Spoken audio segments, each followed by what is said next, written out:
যারা বলে বিয়ের আগে প্রতিষ্ঠিত হওয়া যায় না, আমি তাদেরকে আঙ্গুল দিয়ে দেখিয়ে দিতে চাই, বিয়ের আগে কোনো মেয়ের প্রেমে পড়ো না। তুমি ছেড়ে না গেলে হয়তো আজকে আমি প্রতিষ্ঠিত হতে পারতাম না। ওই কি কইলো যে বিয়ের আগে যারা বলে প্রতিষ্ঠিত হওয়া যায় না তাদের চোখে আমি আঙ্গুল দিয়ে দেখাই দিতে চাই। তার মানে আমাদের সবুজ ভাই বিয়ে সারে প্রতিষ্ঠিত হয়ে গেছে, ব্যবসা বাণিজ্য করে, এইটা বুঝাইলো। আবার কি বললো, বিয়ের আগে তোমরা কেউ প্রেম কইরো না, তার মানে প্রেম করলে পরে ওই প্রতিষ্ঠিত হওয়া যাবে না, হের মতো এইটা বুঝাইলো। আবার কি বললো, যে তুমি হয়তো আমাকে ছেড়ে না গেলে আমি হয়তো আজকে প্রতিষ্ঠিত হইতে পারতাম না। তার মানে হের গার্লফ্রেন্ডের ছেড়ে চলে গেছে, ছেঁকা খাইছে, মান অভিমানে ব্যবসা বাণিজ্য করে এখন সে প্রতিষ্ঠিত হয়ে গেছে।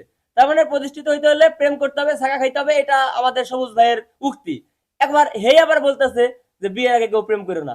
আরে ভাই, যদি প্রেমই না করে তাহলে ওই মেয়ে তো ছাকা দিতে পারবে না, আর ছাকা না দিলে তো আপনার মতো প্রতিষ্ঠিত হইতে পারবে না। কারণ আপনিই কইতেছেন যে আপনি হিট খেয়ে প্রতিষ্ঠিত হয়েছেন। এইটা কি কন্টেন্ট রে ভাই? এটা কি টিকটক কন্টেন্ট?